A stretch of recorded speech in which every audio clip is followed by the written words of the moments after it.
စင်ကာပူရောက်မြန်မာမလေးကနိုင်ငံကစိတ်တစင်စားကိုစိတ်တိုင်းကြရွေးချယ်ထားတာပဲဖြစ်ပါတယ်မမရေမပို့ခင်ပြပေးအောင်တော့စိတ်ဆက်လေးကိုဆိုလို့ကျမကိုယ်တိုင်ဒီဆက်လေးကိုတင်ချလေးပြပေးလိုက်ပါတယ်ရှင်အရန်ကိုမလှပပြီးတော့စိတ်အစ်စ်အတိုင်းလာတဲ့ဒီဇိုင်းလေးဖြစ်ပါတယ်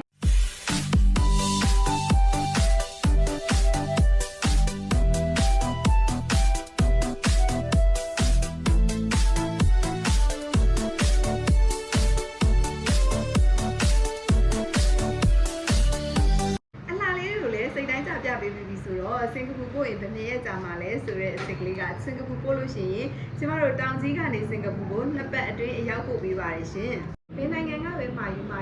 တဲ့နိုင်ငံကိုကျမတို့၃ပတ်ကနေတစ်လအတွင်းအရောက်ပို့ပေးတာဖြစ်ပါတယ်။ကျမအခုပြပေးတဲ့စိတ်ဆက်လေးကိုစိတ်တိုင်းကြတယ်ဆိုတဲ့အစိတ်ကလေးကဒါကိုတစ်ဆက်လုံးခွဲလိုက်ယူနိုင်တယ်လို့မိမိတိုက်တဲ့ရာကိုခွဲပြီးတော့ယူနိုင်ပါတယ်ကျမတို့မြန်မာတစ်နိုင်ငံလုံးကိုအရောက်ပို့ပေးပါတယ် quality ကတော့ထုံးစံအတိုင်းနိုင်ငံကရေဆိုခံချေးဆိုခံတဲ့ PKK quality အမြင့်လိုင်းကိုပဲသုံးထားပေးရဖြစ်ပါတယ်ဒီတွေကမာယူမဲ့တဲလေးတွေအတွက်ဘယ်မျိုးကပဲမာယူ